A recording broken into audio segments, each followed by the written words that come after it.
Okay, we'll start now. So what we will do is actually two topics were requested.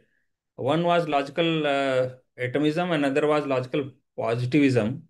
So today we will take up logical positivism, and we'll try to understand what is there in the syllabus, what are the questions asked, and what we can prepare out of that. Because definitely one question usually, whether of 15 marks or 20 marks, comes from that topic.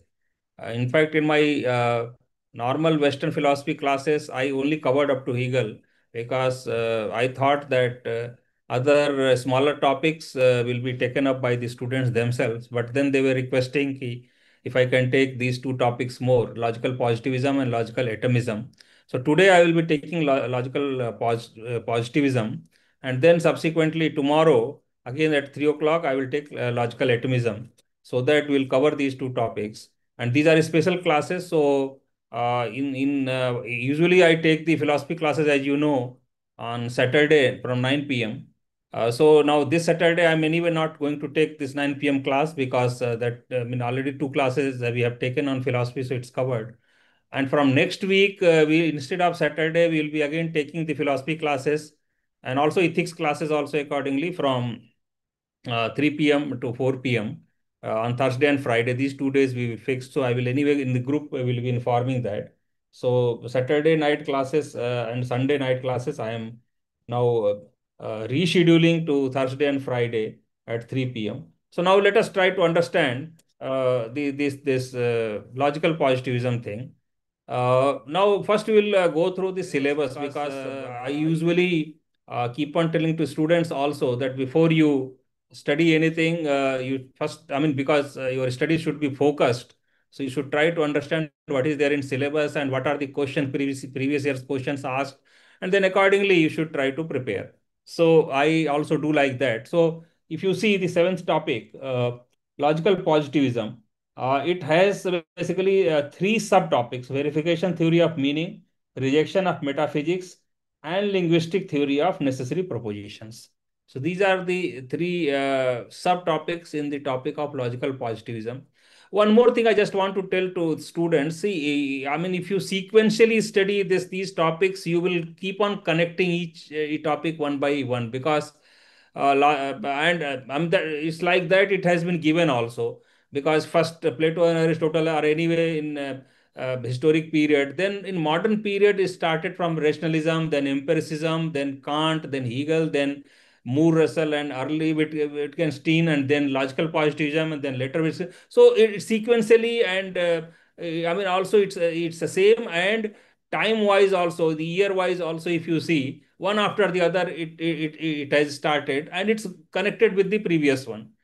So that also is very important because you will have to link also in your answer. And if you are linking, you will be able to remember also those things better. So this is the syllabus. Now quickly let us see what are the questions which have been asked in logical positivism. So this is about 10 to 12 years questions I have analyzed. So if you see, are empirical statements verifiable? Discuss the limitations of verification theory of meaning. So 2 years. Then distinguish necessary proposition from empirical proposition. Again 2 years. Logical positivism broadly claims that metaphysics and theology are meaningless because they are neither matters of logic nor verifiable empirically. So this has been asked several times. One, two, three, if you can see, 8 times in last 12 years. Then whether whatever is color is extended, does the sentence satisfy the criteria of meaningfulness proposed by logic? So basically, questions are also, topics are same, but questions are in different wordings. It has been asked. So that also we can understand. So now, on the basis of these questions, now what are the topics which we can study in logical positivism? Let us see, try to see that. Uh, Now, in logical positivism, there are three philosophers basically covered: Schlick, Carnap, and Ayer. So these three are the philosophers which cover the logical positivism. And then the topics will be verification theory of meaning. Logical positivism broadly claims that metaphysics and theology are meaningless. So this is when basically the second topic. And third is linguistic theory of necessary proposition. So if these three topics in logical positivism we cover, then we will be able to basically broadly cover the whole topic. So what we'll be doing today is we'll try to first understand what are the basic tenets of logical positivism, and then these three topics we'll try to cover in a little detail so that we can understand what are the I mean the mean exposition, what are its critical evaluation, and all those things we can understand. So now let us try to understand what are the basic uh, theory of logical positivism. Now, see, in my note, what I keep on doing, I have made the important terms and phrases bold. So that also is quite useful for the students, because when you and I mean try to understand or write your own notes or write your own answers, so you can also accordingly underline those, or just keep that in mind.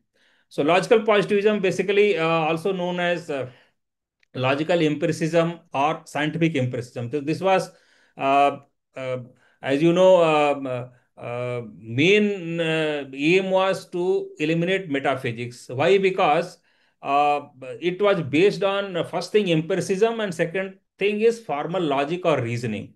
Uh, and it started in Vienna Circle in 1920s, that is in the 20th century, and it was influenced by or shaped by, if you can see, I mean, just previous topic, if you see. So, Bertrand Russell, Ludwig Wittgenstein, David Hume, etc. Now, some they oppose, some from some they just took the various principles, and then they framed their own theory. Now, this movement, basically, logical positivism movement or logical empiricism movement, rejected the metaphysics and theology, and that is their, I mean, basic theory. And as you have seen, the questions also depend, I mean, have been asked repeatedly on that, and they brought out this verification theory of meaning.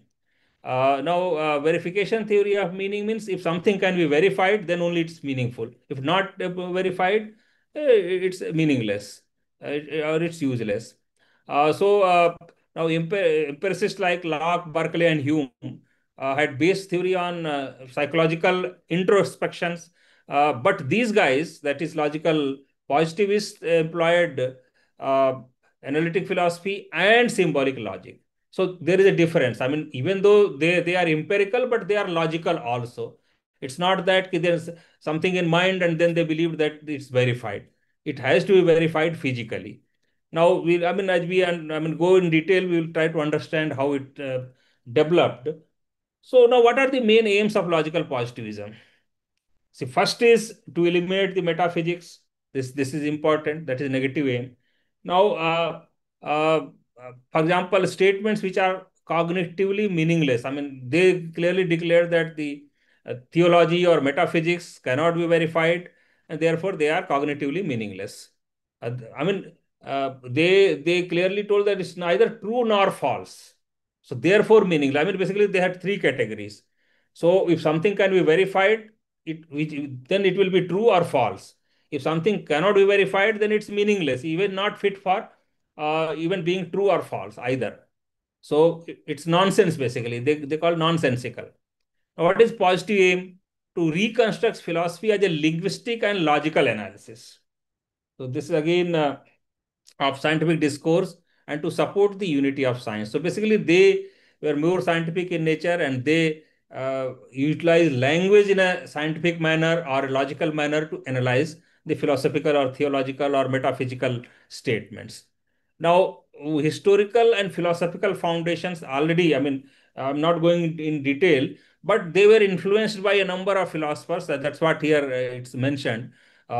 Hume, because logical positives adopted an empirical epistemology, distinguishing between relation of ideas and matters of fact. If you remember, Hume has given this two theories of relations of ideas and matters of fact, and emphasizing the impossibility of metaphysics. Hume, if you remember, has also rejected theory of causality, theory of induction, and accordingly he rejected the metaphysics also.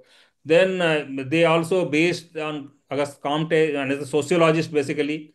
So positivist attitude was borrowed from him. Then Ernest Mach, then Frege and Bertrand Russell, symbolic logic. Then Wittgenstein, Tractus was, I mean, just before, I mean, early Wittgenstein, he wrote a book called Tractus. And their logical positivists, most of the things were based on Tractus. That is picture theory of meaning. He advocated, Wittgenstein early phases advocated picture theory of meaning. And if you remember, in later phases, he came up with use theory of meaning. So this picture theory of meaning was actually basis for logical positivists. Then again in Britain, A.J. Ayer popularized this logical positivism through his influential book. I mean, that is in Britain. Uh, so Vienna Circle included Carnap, Otto Neurath, Hans Hahn, Herbert Fiegel, Victor Kraft, and Frederick Weizmann. So these were the philosophers in Vienna Circle, and this A.J. Ayer was in the UK. Now we'll go briefly to understand verification principle of this thing, because this will study in detail also, but here just briefly to understand the whole philosophy of logical positivists I have mentioned. Now, verification theory of meaning became very important. I mean, basic theory of the logical positivist philosophy. So, what was that theory? A proposition is meaningful if and only if either it is analytically true or empirically verifiable. So, a proposition is meaningful if and only if it is either analytically true or empirically verifiable. So, this is basically verifiable theory of meaning. Now, definitely there are two kinds of propositions, analytic propositions and synthetic propositions. So, what are analytic and synthetic? This I have given in separate lecture also, separate video also, but mostly it is from the rationalist and then empiricist, and then Kant has elaborated this in little more detail. So, but here we will try to understand analytic propositions are those true by virtue of the meaning of their terms alone. I mean, you need not physically verify that. For example is all bachelors are unmarried men. So there the if you see here, the language itself or the sentence itself is complete in itself. So these are analytic propositions. They need not be, I mean, they are true or false based on the sentence or the what is contained in the sentence itself. It need not be verified with outside or physical verification or empirical verification is not required. And such propositions are a priori necessary and tautological. So they don't give new knowledge. So that is also another theory. Now, what are synthetic propositions? Are those which require empirical verification. For example, let us say it's cloudy outside. So somebody has to go and see whether it is cloudy outside or not. Or here example give that Earth revolves around the sun. So somebody, I mean, has to, I mean, prove it. So this is basically synthetic proposition, and they are a posteriori and factually informative. So this is again a quality of this a posteriori statements. So logical positivists rejected Kant's synthetic. In fact, if you remember, Kant has given a third theory that there are some statements or some propositions called synthetic a priori.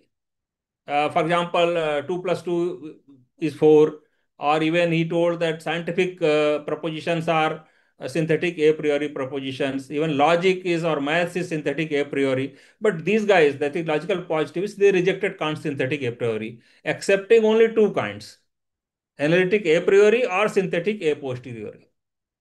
So this is, I mean, first sub point which we will try to understand here.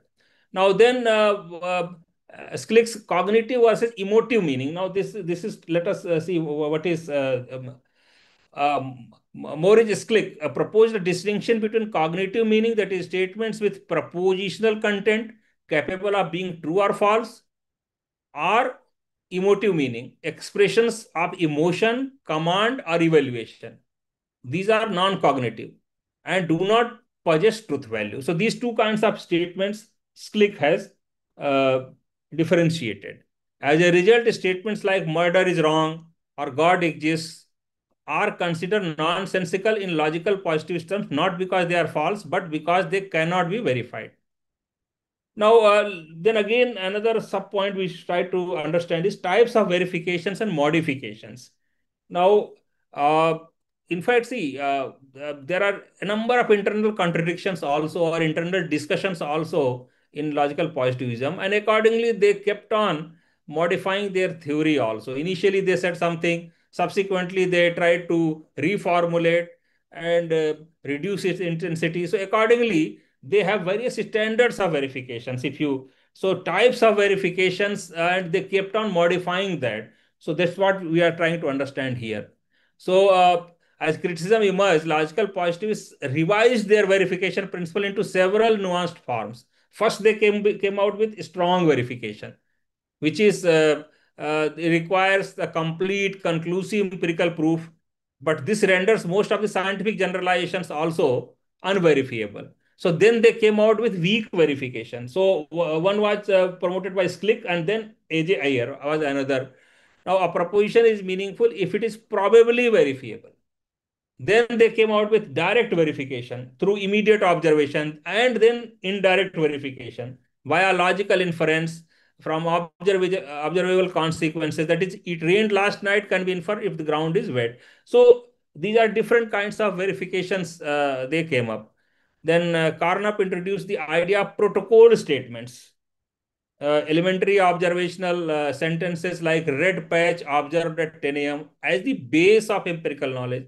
He also championed reductionism, that believed that all scientific statements must be reducible to such protocol. Basically, see, all these changes and all these different kind of differences, or different kind of theories they have promoted just to accommodate their criticism. I mean, some philosopher or some thinker started criticizing, then they did basically self-analysis, and then they came up with some uh, different version of their own original theory. So this is what it has happened.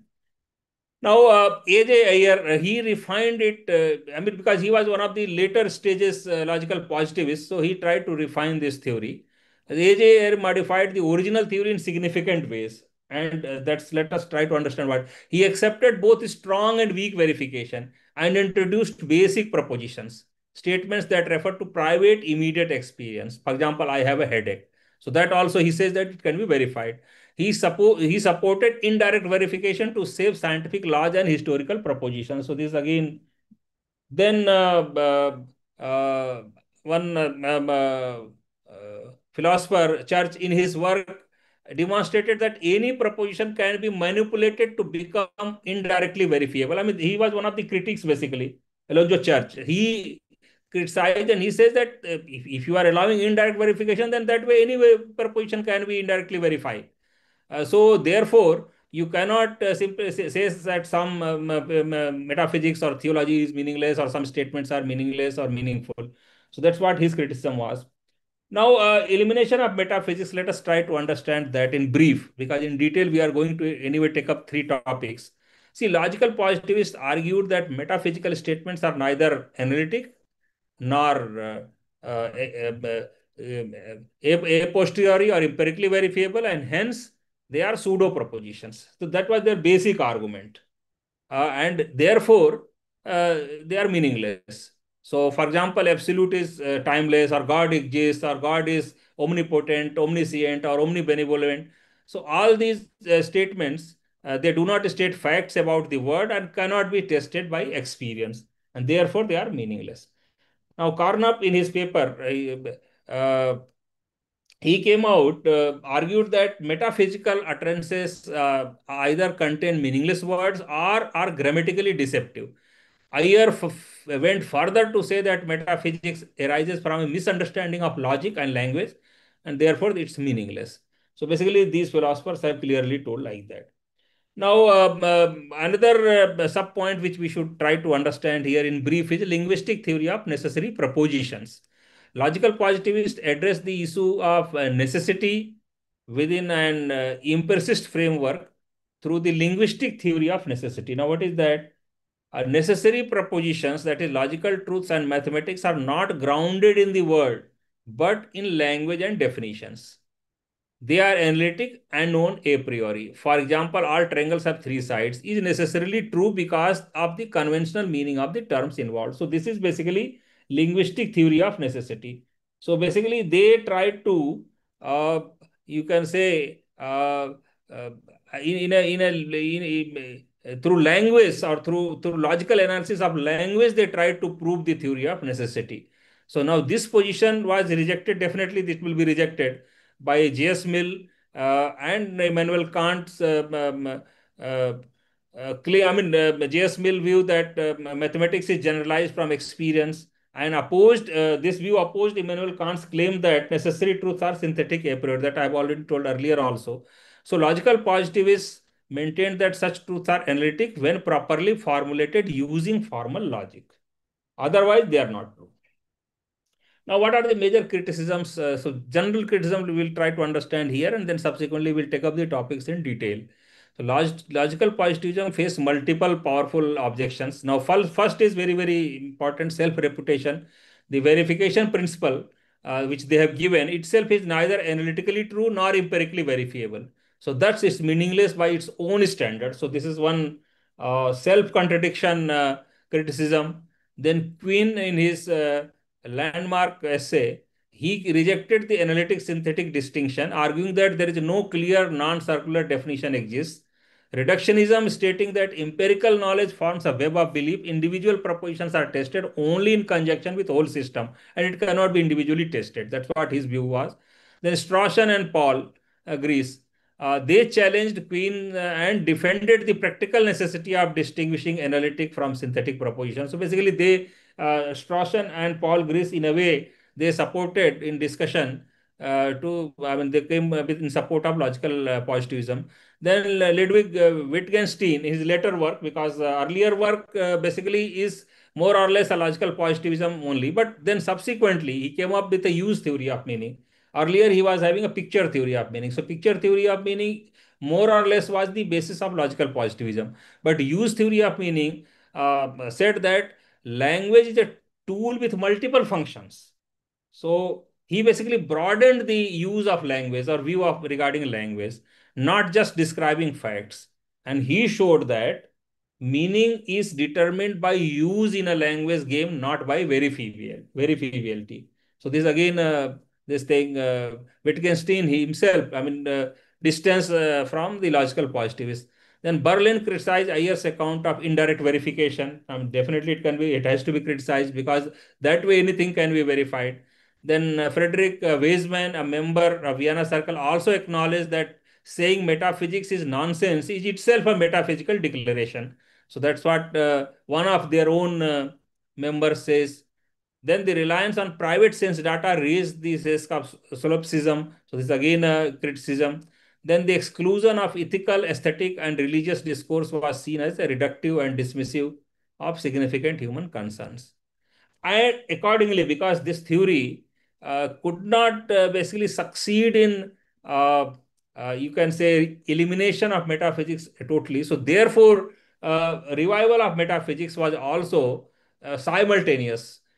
Despite this rigorous critique, they could not definitely eliminate metaphysics. And then Strauss proposed descriptive metaphysics to examine the actual structure of human thought and language. Queen argued that metaphysics and science form a continuum, differing only in generality, not in methodology. Then another two philosophers, uh, Kripke and Putnam, challenged the analytic synthetic divide and introduced the idea of necessary a posteriori truths, reviving modal metaphysics. And then J. Passmore remarked, throw metaphysics out of the front door and it re-enters through the back. So actually this sentence is important because sometimes this sentence also comes. And they say that in the exam, discuss or evaluate or critically examine. So because this is the statement from Passmore, one of the critics of I mean, this logical positivism. Now, its contribution definitely, I mean, it is a very kind of scientific and logical philosophy. So, despite its decline, logical positivism made several enduring contributions. Logical clarity was introduced, linguistic rigor was introduced. Then it shaped analytic philosophy, philosophy of science, and then it shifted philosophy from speculative metaphysics to epistemological and semantic analysis. So basically, linguistic thing was a very, very big input as far as the philosophy is concerned. So this is its contribution. And now what we will do is, as I told, there are three topics which are very important. So we'll try to see in detail, little detail, because in another, we'll be spending about another 20, 30 minutes to understand those three topics which are important and which keep on coming exam in detail, to understand what are its expositions, main expositions, what are the main philosophers, what they have said, and what are the critical points in that. So first is verification theory of meaning. Verification theory of meaning, now basics you know, it's basically mainly based from empiricism of Hume and Wittgenstein's early logicism, that is Tractus. So this is the main basis of this verification theory of meaning. Now they sought to cleanse the philosophy of metaphysics and bring it in line with methods of natural science. So basically, their aim was like that. They want to clean the whole philosophy of unverifiable things, and they want to make it some branch of natural science or like natural science. Now, this theory holds that proposition is cognitively meaningful only if, this we have already read that in earlier brief, but again, cognitively meaningful only when it's either analytic or empirically verifiable. So these are the two only criteria for for a proposition to be meaningful. And then, I mean, example also, if you can see, all bachelors are unmarried, or sky is cloudy, or um, the sun is rising, or whatever you can say. I mean, basically, empirically, where there is a table in the room. So all these statements are empirically verifiable. Then propositions that are neither uh, um, neither of these two categories, either analytic or empirically verifiable, are deemed non-cognitive, and they can, I mean, they express emotion or commitment but lack factual content or truth. So this is what they said. Even though the statement may express emotion or commitment, but they lack any factual content or truth value. Now, the criterion we use to test the genuineness of apparent statements of fact is the criterion of verifiability. This is the statement from A.J. Iyer, and this is in brief, I mean, the verification theory of meaning proposed by them. Now, but as we have already seen, to accommodate scientific method, because once you go for a strong verification, there are some scientific theories or propositions also cannot be verified. So then AJ Iyer, then he came up with the theory of strong verification and weak verification. Now, strong is conclusive, weak is probable verification or probabilistic support. And he also accepted theoretical verifiability, indirect or indirect. So that also we have seen. So this was internal changes which has been brought about by logical positivists in verification theory itself.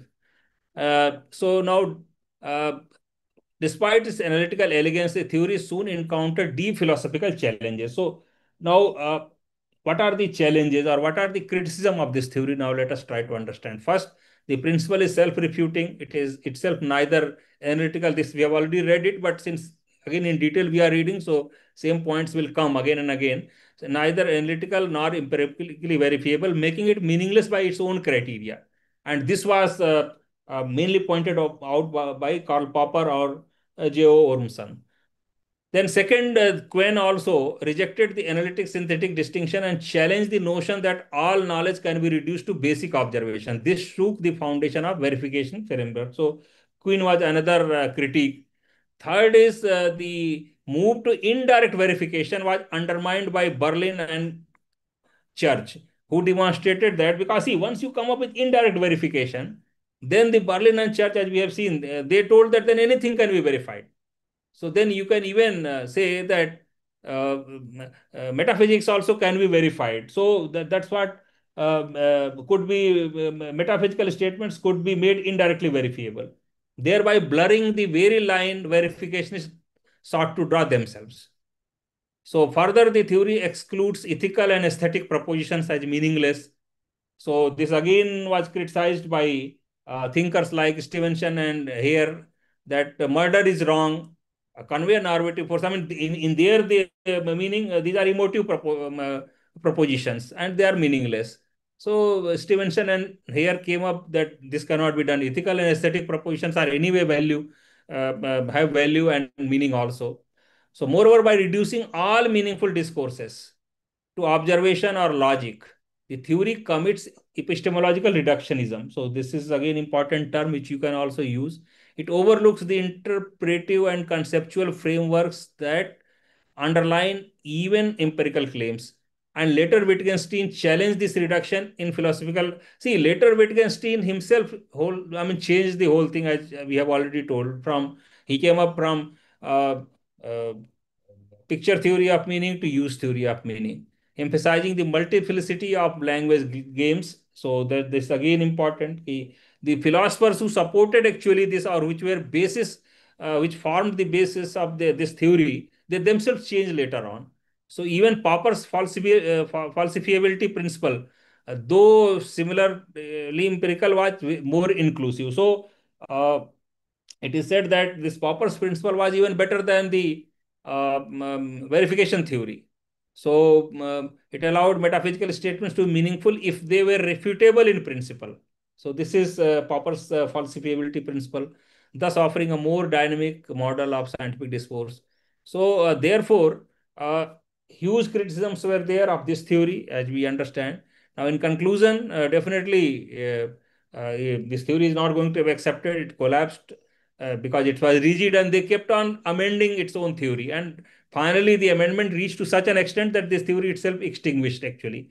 So, but it redirected philosophy towards linguistic analysis, which is very important, logical clarity, and empirical continuity. As Wittgenstein rightly said, whereof one cannot speak, thereof one must be silent. This was his statement. This statement also is important. Sometimes it comes for explain or discuss. That also you should remember. At the very failure of verificationism expanded what could be meaningfully be said. It provoked the rise of ordinary language philosophy and pragmatism. So this is contribution, if you can say. Now we'll go to second topic, which is important in the logical positivism, and that is elimination of metaphysics. Now, if you see, these topics or these subtopics of this theory is in a way related to one another. It's not separate. You cannot separate, because uh, they have applied the verification theory of meaning only to eliminate logical positive. So a lot of why I am telling this, because a lot of common points will come in these topics also. That also you should understand. So if you understand the basic philosophy of logical positivism, then almost each subtopic or each sub proposition what they have advocated will be used in any of the questions which you will be answering.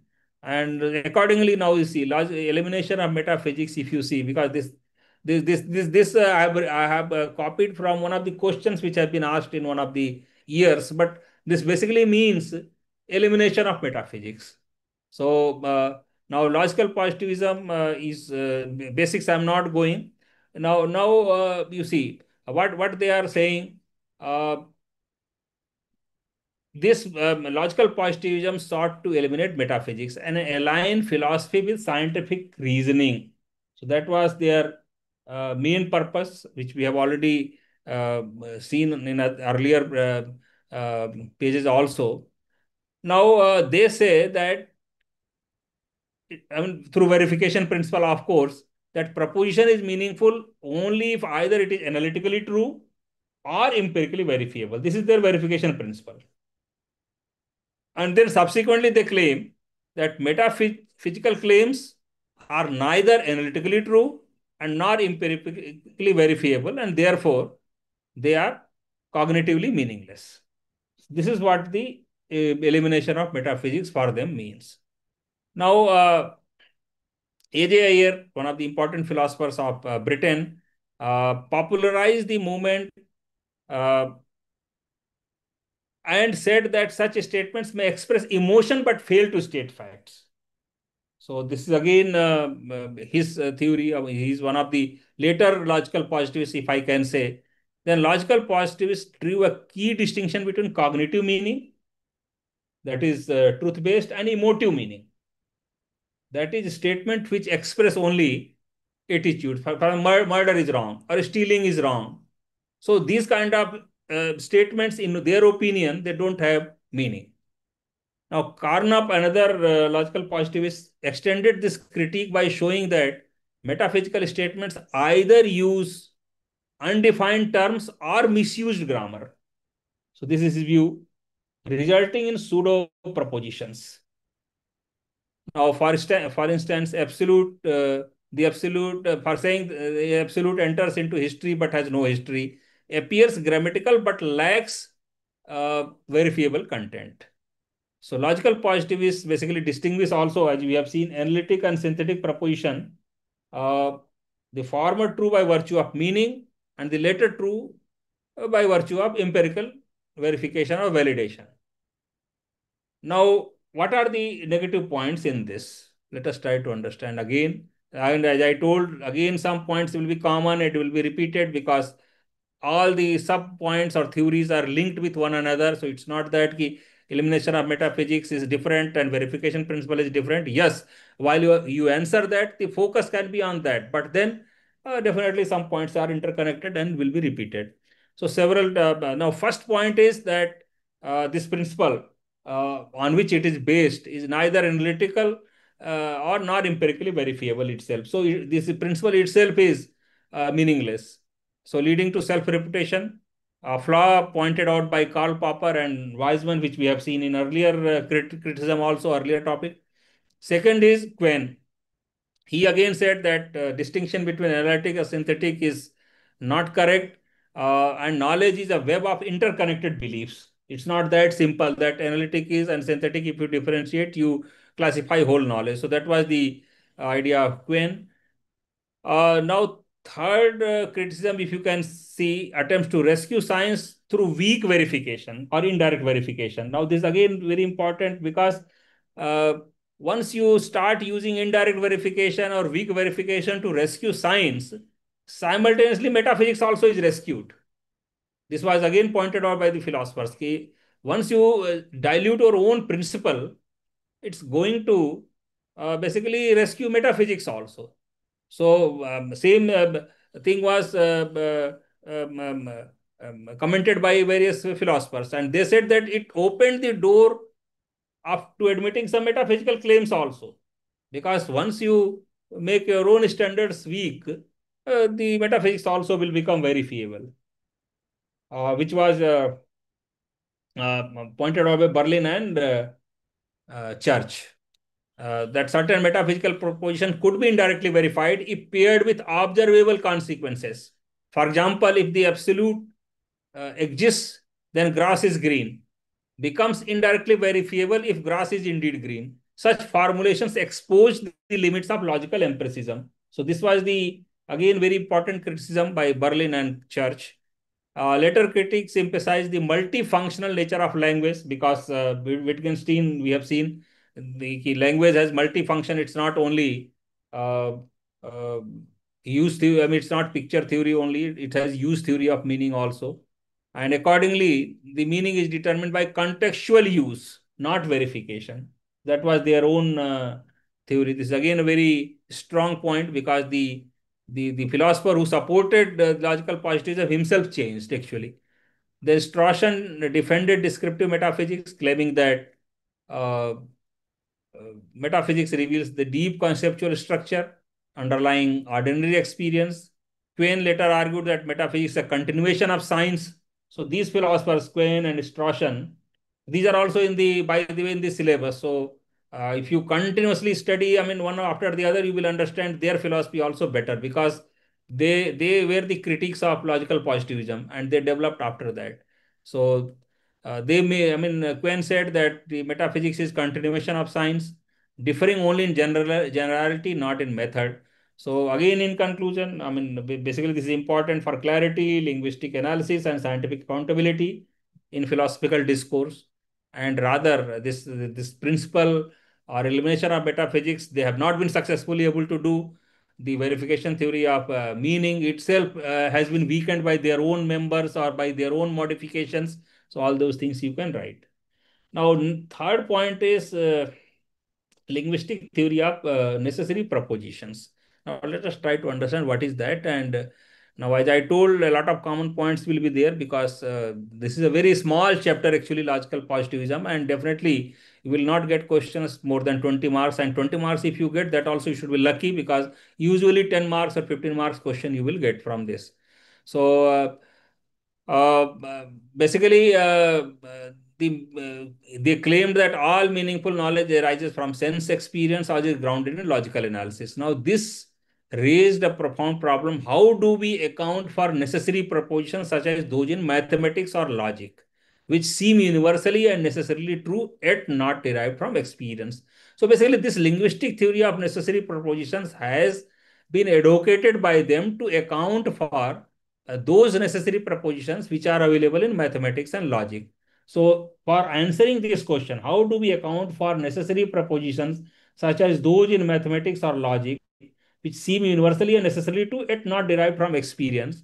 So, for explaining this, they came out with linguistic theory of necessary proposition.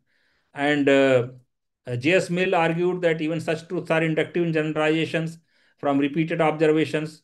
However, logical positivists, what they said, rejected this psychologically motivated theory, and they came out for them. Genuine necessity implies the Daniel results in self contradiction, not just improbability. So, this is what they said. Now, drawing from Kant, logical positivists upheld the distinction between analytic and synthetic. Analytic propositions are true by virtue of their own meaning, uh, and they are a priori and necessary but lack factual content. In contrast, synthetic propositions, we have already seen that synthetic propositions are a posteriori and empirically verifiable.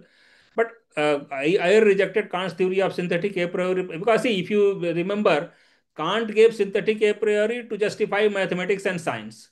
Now, here they came up with linguistic theory of necessary proposition, rejecting Kant's theory. So, this is what is difference. So, I rejected Kant's theory of linguistic synthetic a priori propositions, arguing that all necessary propositions are analytic and owe their truth to linguistic conventions, not to any intuitive insight into reality.